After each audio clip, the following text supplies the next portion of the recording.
I've had a lot of interesting people on my podcast throughout the years. In business, we've had Rand Fishkin, we've had Steli Efti. We've had a really good collection of entrepreneurs that are not only looked up to, but are crushing it in business. And when we moved into film, I wanted to have more film people on the podcast to learn from them. And so I started doing research on the top film podcasts. But there's a lot of trash in the guest list that we've managed to avoid with our podcast. So in today's episode, I want to go through how to choose podcast guests for your podcast, who to say no to, how we choose guests, and how to end up with a rock star lineup on your podcast that feeds itself.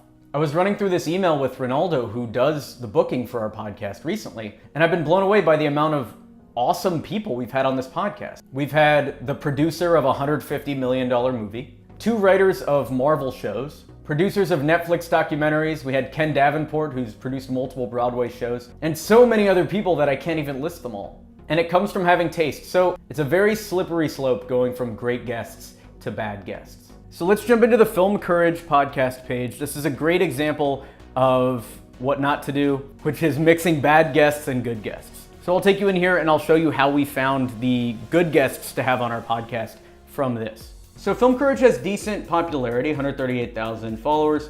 They do these long supercuts that are an hour long, and they're 3,700 videos. But as a screenwriter, one of the most important things is to make sure you're not listening to people that haven't done it before. It's the same thing as entrepreneurship. You want to make sure you're only taking advice from people that have lived it. So here's what me and Ronaldo do when we're looking for guests for our podcast.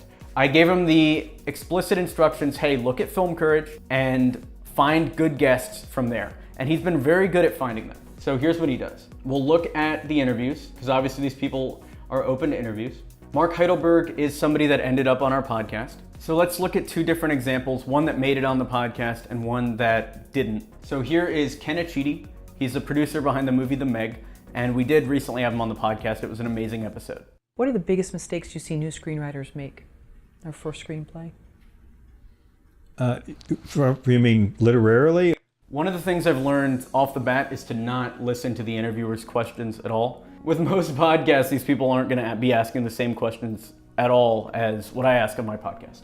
So what I normally do is just grab their name, pop them into Google, and look at their IMDb. So Ken Achidi, what has he done in his life? Is he worth talking to?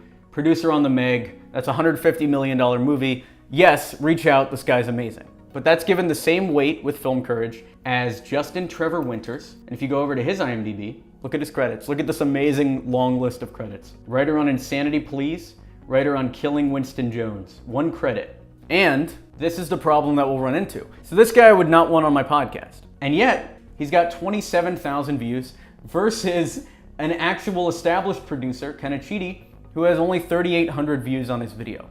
And then the problem compounds and eventually you've got a bunch of shitty guests. So even if you have no podcast guests right now and you've done nothing in your life, if you have just a little bit of taste, you can really take your podcast to the next level. If you want to see the exact contract we use to close new clients, it cost us about $1,000 to put together. You can have it for free. That's in the description box below. And if you really want to help the channel, I would love if you could think of one person who would get value from this video and send them a quick email with a link to it. Also, if you run an agency and you want more clients, particularly if you want enterprise level, huge Fortune 500 clients, check out experiment27.com. We would love to help grow your company. I'm Alex Berman, thanks for watching.